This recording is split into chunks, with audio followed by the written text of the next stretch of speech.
Okay, so right, we had a slight split there. Right, so we got a couple of things happening. So Jennifer, you just want to show us a little bit onto there. We've got the steak. Okay, we've got a 42-day matured sirloin, which means it's been aged. So we call it wet aged or dry aged. Okay, so we're going to do a little bit of 101 on steak.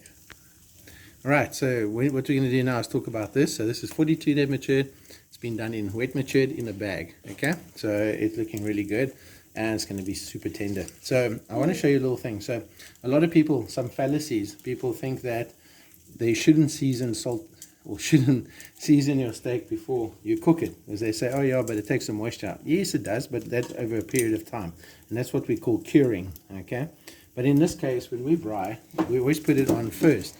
And the reason for that is because you want to get the maximum flavor in there. So a lot of people say, but isn't it better to take the steak and season it afterwards?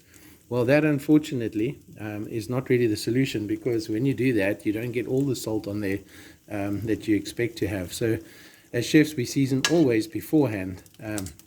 When I say beforehand, a minute or 2 or 3 or 4 beforehand, and then we pop it on the grill. So what I like to do is, Jenna, focus nicely there, okay? And as you can see, I've still got loads of flames. Lots of people brown those dying embers of coals. Like as chefs, I think we like to have super hot fire with nice flames. I like to do it so you get the char grilled. So if I'm going to cook something like steak, I prefer to do it on the braai. And the reason for that is pan works nicely, but I think the braai is still the best option. All right, so we take our piece of steak. When I was a young trainee, my chef showed me how to grill a piece of steak. And it didn't matter if it was cooked rare, bleu, medium rare, medium, or well done. There was only 4 moves to it, okay? So that means move 1 is when we get the markings like that, okay? So obviously if it's well done, you turn it a bit quicker. If you turn it rare, you turn it only 4 times, and so on. So it's quite a cool technique. I like to test myself every now and again. And then what we will also show you at the end of this exercise is a couple of cooking temperatures. So we're going to do it as in rare, medium rare, and medium. Okay, so we're going to pop all of those guys on. What's that silver thing? Oh, while we're doing some of our drying, I put some onions and potatoes in some tin foil with some butter. We're just leaving on the side there to cook nicely and get all those lovely flavors. Wouldn't it burn because of the flames? No, the flames on the outside more. So, but we have to turn it regularly so it doesn't burn. Okay. Yeah. Other thing that we're going to add to this is, as you can see over here, sweet potato. We're going to make fondant.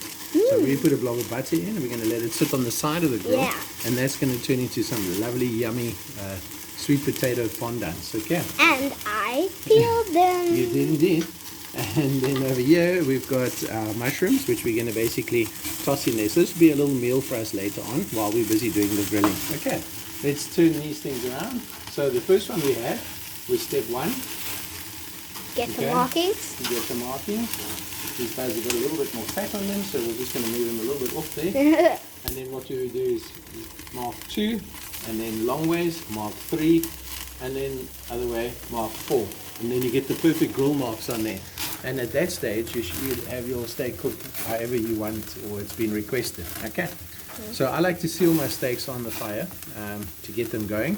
And then we'll rest them for a while. And then I'll cook them when they get towards the stage of coals being a bit more relaxed. Okay? So we'll be back in a short while. Thank you.